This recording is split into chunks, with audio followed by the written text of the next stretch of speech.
तो स्टार्ट करते हैं chapter biotechnology. Biotechnology deals with the techniques of using living organisms और enzymes from organisms to produce products and processes useful to human beings. ये तो है conventional definition. अब definition according to AFB, European Federation of Biotechnology. According to AFB, the integration of natural sciences and organisms, cells, part thereof, and molecular analogues for products and services, it's called biotechnology. Old traditional biotechnology definition: use of natural efficiency of microorganisms to obtain desired products. ये conventional definition है. Example: bread from cheese, bread formation, cheese, wine, products, etc.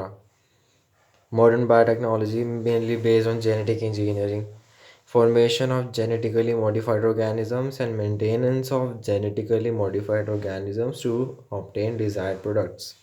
This includes modern biotech.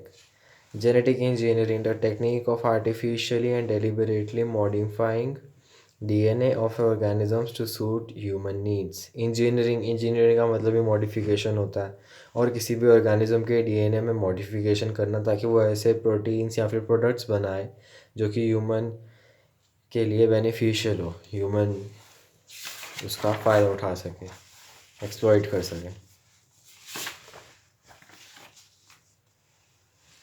Recombinant DNA technology, the combination of DNA of different origins. Genetic engineering is directly proportional to recombinant DNA technology because genetic engineering के हम करते क्या है, recombinant DNA ही तो बनाते हैं. Modification कैसे करते हैं, एक अपना डिज़ायर्ड जीन लेते हैं और होस्ट के अंदर डाल देते हैं, मतलब रिकॉम्बिनेंट डीएनए बनाते हैं और उसी को जेनेटिक इंजीनियरिंग भी कहते हैं. Recombinant DNA technology is directly proportional to genetic engineering. The use of technique of using genetic engineering to form recombinant DNA is known as recombinant DNA technology.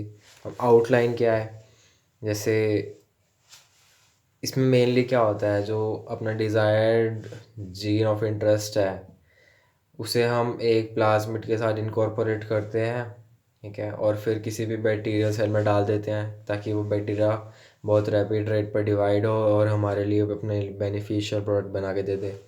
तो organism था, ऑर्गेनिज्म के cell थे, उसे DNA isolation किया, ठीक है. DNA अब ये दोनों के लिए अप्लाई हो रहा है इस कंटेक्स्ट में, प्लाज्मिड डीएनए के लिए और अपना जो डिज़ायर्ड जीन ऑफ इंटरेस्ट है उन दोनों के लिए, ठीक है, क्योंकि दोनों किसी ना किसी ऑर्गेनिज्म से तो आएंगी. दोनों के ऊपर रिस्ट्रिक्शन एंजाइम डालते हैं दोनों को आइसोलेट करने के लिए, फिर दोनों को कंबाइन कर देते हैं और रिकॉम्बिनेंट डीएनए बन जाता है. रिकॉम्बिनेंट डीएनए को हम सूटेबल होस्ट के अंदर डाल देते हैं by the process of transformation. Transformation means Uptake of DNA, और फिर डिज़ायर्ड प्रोडक्ट्स वो बनाने लग जाता है. अब two main discoveries which made genetic engineering possible were discovery of plasmid vector and discovery of restriction endonuclease. ठीक है, ये NCERT की लाइन है. अब NCERT में इसी पॉइंट को दो पॉइंट्स में डिवाइड करके दिया हुआ है. The construction of first recombinant DNA emerged from the possibility of linking a gene encoding antibiotic resistance with vector plasmid. ठीक है, तो इसके अंदर लिखा हुआ है कि हमें अपना desired gene which is encoding antibiotic resistant, मतलब अपना जो डिज़ायर्ड जीन है उसको हमने इनकॉर्पोरेट करना है या फिर लिंक करना है वेक्टर प्लाज्मिड के साथ, ठीक है. तो इसके लिए चाहिए हमें एक तो वेक्टर प्लाज्मिड और दूसरा चाहिए recombinant DNA. The cutting of DNA at specific locations became possible with the discovery of so-called molecular scissors restriction enzyme. तो इसी पॉइंट को दो पार्ट में दिया हुआ है. पहले ऊपर लिखा हुआ है स्ट्रक्चर ऑफ रिकॉम्बिनेंट डीएनए और नीचे लिखा हुआ है कटिंग ऑफ डीएनए. तो दोनों इंपॉर्टेंट पार्ट है. तो मेन तो हमें ये रटा हुआ है ना. To the two main discoveries which made genetic engineering possible are discovery of plasmid vector and discovery of restriction endonuclease. ठीक है, और सबसे पहला जो वेक्टर यूज़ किया था रिकॉम्बिनेंट डीएनए बनाने का वो था सैल्मोनेला टाइफीम्यूरियम का. और प्लाज्मिड की डेफिनेशन क्या, autonomously replicating circular extra chromosomal DNA. Circular होता है, ऑटोनॉमसली रेप्लिकेटिंग, इसके अंदर और आई साइट होती है, ओरिजिन ऑफ रेप्लिकेशन।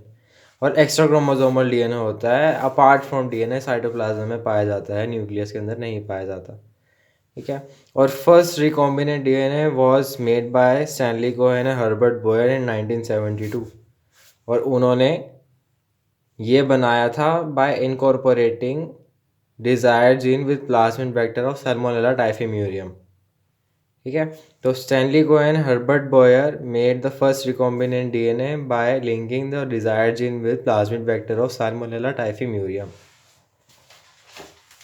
ठीक है।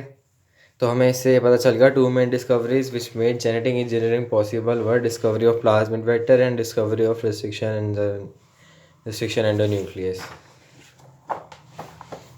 आगे चलते हैं। प्लाज्मिड क्या है? Very small double circular DNA found in some bacterias apart from their main chromosome. ठीक है, hence it is called extra chromosomal. अब Stanley Cohen and Herbert Boyer made the first recombinant DNA by joining antibiotic resistance gene with the plasmid vector of Salmonella typhimurium। ठीक है, तो Salmonella typhimurium का plasmid vector था जिसके अंदर इन्होंने antibiotic resistant gene या फिर डिजायर्ड जीन को कंबाइन कर दिया था। Stanley Cohen and Herbert Boyer in 1972। अब पॉल बर्ग जो था ये फादर ऑफ जेनेटिक इंजीनियरिंग बोलते हैं इसको, भी तो पता नहीं याद करेगा या नहीं करेगा। ठीक है। For the first time he transferred gene of SV40 simian virus in E. coli using lambda bacteriophage। ये क्वेश्चन विजय ने पूछा था पर तूने इसके आंसर में लैम्डा बैक्टीरियोफेज दिया था। ठीक है, पर उसका था सवाल कि किसके अंदर ट्रांसफ़र किया था, ई कोलाई में किया था, और SV40 तो याद है ही। ठीक है, तो लैम्डा बैक्टीरियोफेज तुझे विजय ने याद दिला दिया। ठीक है, अब तुझे याद रखना है बस ई कोलाई। तो जो पॉल बर्ग था वो फादर ऑफ जेनेटिक इंजीनियरिंग था और उसने SV40 का जीन ट्रांसफ़र करा था ई कोलाई के अंदर रिकॉम्बिनेंट डीएनए बनाने के लिए। ठीक है। टूल्स ऑफ जेनेटिक इंजीनियरिंग फर्जीवाड़ा है। एंजाइम वेक्टर डिज़ायर्ड जीन मतलब पैसेंजर जीन या फिर हाँ डिज़ायर्ड जीन हो गया, जीन ऑफ इंटरेस्ट और होस्ट। ठीक है, वेक्टर डीएनए इन दोनों को कंबाइन कर देंगे और फिर रिकॉम्बिनेंट को होस्ट के अंदर डाल देंगे। इन दोनों को कंबाइन करने के लिए एंजाइम चाहिए होंगे, दोनों को काटने के लिए और फिर जॉइन करने के लिए तो रिस्ट्रिक्शन एंड न्यूक्लियस चाहिए और हमें लाइगेस एंजाइम भी चाहिए, डीएनए लाइगेस भी चाहिए। रिस्ट्रिक्शन एंडोन्यूक्लियस और एक्सोन्यूक्लियस में खास डिफरेंस याद रखियो कि एंडोन्यूक्लियस बीच में से कट करता है और एक्सोन्यूक्लियस बाहर से कट करता है। ठीक है, तो लाइसिंग एंजाइम सेल लाइसिस मतलब सेल को तोड़ना। ठीक है, तो सेल को ब्रेक करते हैं तो बाहर से अंदर की तरफ आते हैं। और सीक्वेंस भी यही है, जब हमें डीएनए आइसोलेट करना है तो हम बाहर से अंदर की तरफ ही जाएंगे क्योंकि डीएनए तो न्यूक्लियस के अंदर होता है, दैट इज सेंटर में होता है। तो सबसे पहले लाइसिस एंजाइम लेंगे, फिर क्लीविंग एंजाइम, क्लीवेज किसका करेंगे, डीएनए का करेंगे। तो डीएनए के सेगमेंट को सेपरेट करने के लिए क्लीविंग एंजाइम लेंगे जिसे हम रेस्ट्रिक्शन एंड न्यूक्लियस बोलते हैं। ठीक है, फिर सिंथेसाइजिंग एंजाइम सिंथेसिस करने के लिए उसका जैसे पीसीआर में उसका रेप्लिकेशन करते हैं तो DNA polymerase RNA polymerase type. RNA polymerase तो खैर ट्रांसक्रिप्शन के लिए चाहिए होता है, उसे अभी साइड में रखते हैं। Synthesizing enzyme PCR peoples reaction given by Kary Mullis और पॉलीमरेज चेन रिएक्शन ताकि हम डिज़ायर्ड जीन का जो नंबर है उसे बढ़ा सकें। ठीक है, फिर डिज़ायर्ड जीन को वेक्टर के साथ जोड़ना है तो लाइगेटिंग एंजाइम। ये सारे एंजाइम सीक्वेंस में हमें पता चल गया। तो सबसे पहले लाइसिस एंजाइम की बात कर लेते हैं। प्लांट्स की जो सेल होते हैं उसके अंदर अब बाहर से अंदर की तरफ जाएंगे तो सबसे पहले सेल वॉल आएगी। और प्लांट की सेल वॉल किस चीज़ की बनी होती है, cellulose hemicellulose pectin protein. तो सेलुलोज सेलुलेस और पेक्टिनेस ये प्लांट सेल के लिए चाहिए होंगे हमें। ठीक है, अब सेल वॉल ब्रेक करने के बाद अंदर सेल मेम्ब्रेन भी आएगी। तो सेल मेम्ब्रेन के लिए हमें लाइपेस भी चाहिए क्योंकि सेल मेम्ब्रेन लिपिड बाइलर की बनी होती है। लाइपेस और पेक्टिनेस लिपिड और प्रोटीन की बनी होती है। ठीक है, तो दोनों चाहिए, पहले प्लांट सेल के लिए हमें दोनों चाहिए, पहले प्लांट सेल को डिसॉल्व करने के लिए फिर सेल मेम्ब्रेन को डिसॉल्व करने के लिए। अब काइटिनेस मतलब काइटिन को डिसॉल्व करने और काइटिन के यहाँ पे मिलता है, फंजाई में मिलता है और वर्टिब्रेट्स के स्केलेटन सिस्टम में मिलता है, एक्सोस्केलेटन में। लाइसोजाइम तो बैक्टीरिया की सेल वॉल में मिलता है। ठीक है, बैक्टीरिया की जो सेल वॉल होती है किसी चीज़ की बनी होती है, पेप्टिडोग्लाइकिन की, ठीक है, विच इज़ नॉन सेल्यूलोसिक और पॉलीसेकेराइड और अमीनो एसिड्स की बनी होती है जो, ठीक है। प्रोटीएस और लाइपेस, ये तो एनिमल सेल को चाहिए होगी क्योंकि उसके अंदर सेल वॉल तो होती नहीं, सिर्फ सेल मेम्ब्रेन होती है, ठीक है। ये लाइसिस एंजाइम, लाइसिंग एंजाइम को याद रखने का तरीका सेल लाइसिस से सेल को तोड़ना। क्लीविंग एंजाइम, डीएनए का क्लीवेज होता है, use to cut DNA, DNA को कट करने के लिए एंड ऑब्टेनिंग डिजायर्ड जीन, ठीक है। और प्लस प्लाज्मिड वेक्टर में कट लगाने के लिए ताकि उसके अंदर हम डिजायर्ड जीन को ज्वाइन कर सकें। Enzymes which cut DNA are nucleases, ये एक क्लास ऑफ एंजाइम है, COE, क्लास ऑफ एंजाइम्स, ठीक है, जिसके अंदर दो टाइप के एंजाइम्स आते हैं, रिस्ट्रिक्शन एंडोन्यूक्लियस और रिस्ट्रिक्शन एक्सोन्यूक्लियस। अच्छे से याद रखियो भाई, छोटी सी चीज़ है, ये सवाल इस साल भी आया था जो कि तू गलत करके आया था, which is a big shame on you. Exonuclease तो एग्जिट, जो बाहर से कट करे, ठीक है। एंडोन्यूक्लियस तो इनसाइड हो गया। अब तूने क्या किया, एंड है, एंडो तो एंड से काटेगा, ये याद रख के चला गया भाई साहब, कमाल लिया। मतलब एक्सो मतलब एग्जिट, तो बाहर से कटिए करेगा और ये कट इंटरनली लगाएगा, ठीक है। तो इस कंपेयर कर लो ना, एक्सो और एंडो दोनों लिख लियो, तो एक्सो बाहर से कट करेगा, एंडो अंदर से करेगा, ठीक है।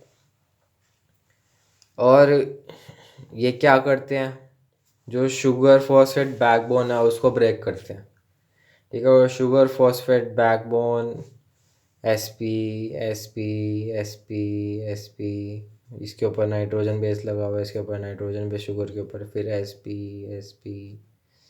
और फिर दो, ये तो एक शुगर हो गई और ये एक शुगर होगी, दो शुगर के बीच में क्या होता है, फॉस्फोडाइएस्टर लिंकेज होता है, तो ये फॉस्फोडाइएस्टर बॉन्ड को ब्रेक करते हैं, ठीक है।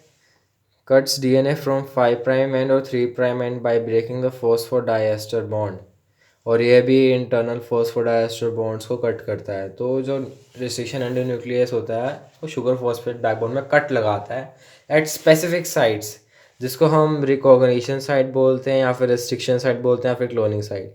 Recognition site, restriction site, cloning site एक ही चीज़ होती है जहाँ पर हमें पैलिंड्रोमिक सीक्वेंस देखने को मिलता है, ठीक है जी। तो जो रिस्ट्रिक्शन एंजाइम है वो फॉस्फोडाइएस्टर बॉन्ड को ब्रेक करता है, ठीक है। ये पॉइंट अच्छा है हमारे लिए याद रखने वाला। अब restriction endonuclease, these enzymes cut double stranded DNA at specific sites known as palindromic sequence, known as recognition site और रिस्ट्रिक्शन साइट और क्लोनिंग साइट। अब recognition site is 4 to 6 base pairs palindromic sequence. तो palindromic sequence भी याद रखना हमें E coli के लिए, TTAGGG TTAGGG, ये तो टीलोमेयर का हो गया। उसके बाद GAATTC, तो GAATTC पैलिंड्रोमिक सीक्वेंस हो गया। ये सवाल इस साल आया था, खैर ये तो रटा पड़ा है इसीलिए तूने सही कर दिया था।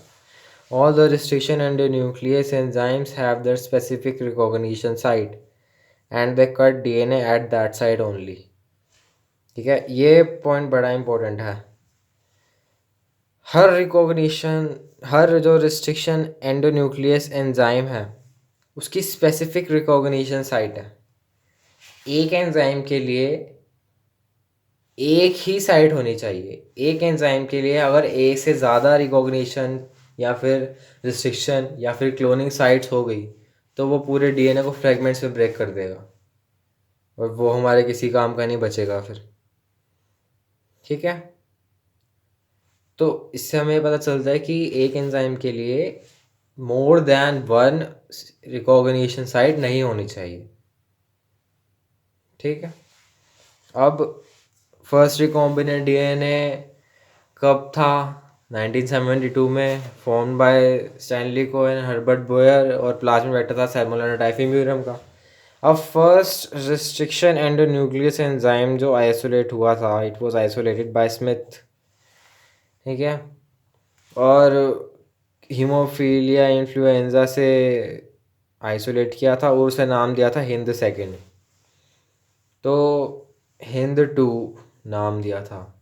एक था जब हमारा PBC या PBR322 वेक्टर आएगा, उसके अंदर था ना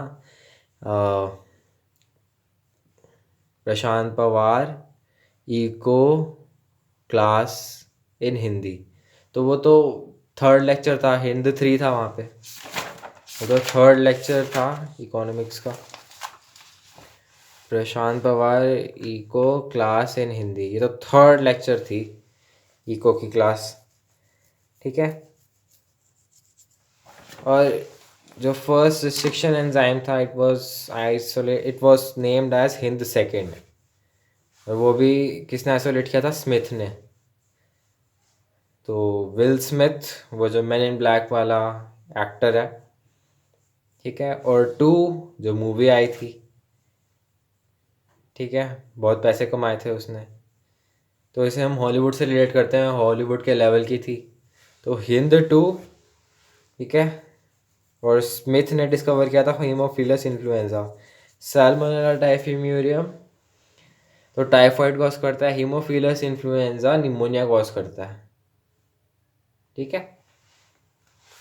और हीमोफिलस इन्फ्लुएंजा का एक दूसरा नाम भी होता है स्ट्रेप्टोकोकस निमोनिया, और हीमोफिलस इन्फ्लुएंजा स्ट्रेप्टोकोकस निमोनिया जो कि सेम है, और सैल्मोनेला टाइफिम्यूरियम जो कॉज करता है टाइफाइड, दोनों बैक्टीरियल डिजीजेज हैं, ठीक है।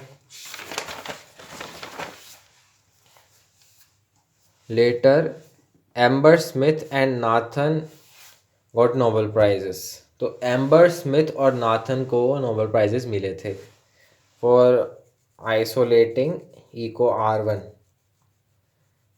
ठीक है। अब restriction endonuclease are found only in prokaryotes, क्योंकि ये क्या करते हैं, they act as a defence mechanism for prokaryotic organism and protects them from the invading bacteriophages. Bacteriophages मतलब वो वायरसेस जो बैक्टीरिया को इन्फेक्ट करते हैं, ठीक है। तो ये एक टाइप से जो वायरस है उसके डीएनए का जो मटेरियल होता है, डीएनए मटेरियल, जेनेटिक मटेरियल, उसको फ्रेगमेंट्स में डिवाइड कर देता है और वो किसी काम का नहीं रह पाता, ठीक है। बट ये सवाल आता है कि ये अपने डीएनए को भी तो तोड़ देगा फिर, तो इसका आंसर ये है, their own DNA is methylated eight specific sites, जिसकी वजह से उसका स्ट्रक्चर बदल जाता है, रिसेप्टर चेंज हो जाएंगे, और फिर जो रिस्ट्रिक्शन एंडोन्यूक्लियस है वो अपने खुद के डीएनए को, अपने खुद के बैक्टीरिया के डीएनए को कट नहीं करता। और एक पॉइंट ये है कि ये सिर्फ प्रोकैरियोट्स में क्यों पाए जाते हैं, क्योंकि ये प्रोकैरियोट्स में इम्यूनिटी प्रोवाइड करने का काम करते हैं, और हमारे अंदर इसलिए नहीं होते क्योंकि हमारे पास ऑलरेडी बहुत सारे सेल्स हैं, हमें रिस्ट्रिक्शन एंजाइम की ज़रूरत नहीं है, हमारे पास हेल्पर टी सेल्स हैं, नेचुरल किलर सेल्स हैं, मैक्रोफेजेस हैं, ठीक है, अपने WBCs हैं, तो हमें इन सब की ज़रूरत नहीं पड़ती। तो एम्बर स्मिथ और नाथन नोबेल प्राइज़ पाए थे, एम्बर स्मिथ और नाथन को नोबेल प्राइज़ मिला था। Restriction endonuclease are found only in prokaryotes, in bacteria it works as a part of defense system and cleaves the foreign DNA like bacteriophage DNA. They restrict the survival of virus in the bacteria entering the bacterial cell. Since their endonucleases restrict the survival of bacteriophage in the bacterial cell, then they are named restriction endonuclease, ठीक है। तो इससे इनका नाम restriction जो word था वो यहाँ से आया, क्योंकि ये अदर जो इन्वेडिंग ऑर्गेनिजम्स होते हैं जो इनको हार्म पहुँचाते हैं उनकी ग्रोथ को रिस्ट्रिक्ट करते हैं, ठीक है। At present there are 900 restriction enzymes from 230 strains of bacteria, 900 से ज़्यादा restriction endonucleases are isolated from 230 strains of bacteria, ठीक है। ये डेटा बहुत ज़्यादा इंपॉर्टेंट है। Restriction endonuclease never cut their own DNA as their own DNA is methylated at specific sites, ठीक है। इसकी बात मैं अभी कर चुका हूँ जस्ट। अब naming of restriction endonuclease nomenclature है, बहुत इंपॉर्टेंट है, इससे सवाल डायरेक्टली पूछा जा सकता है।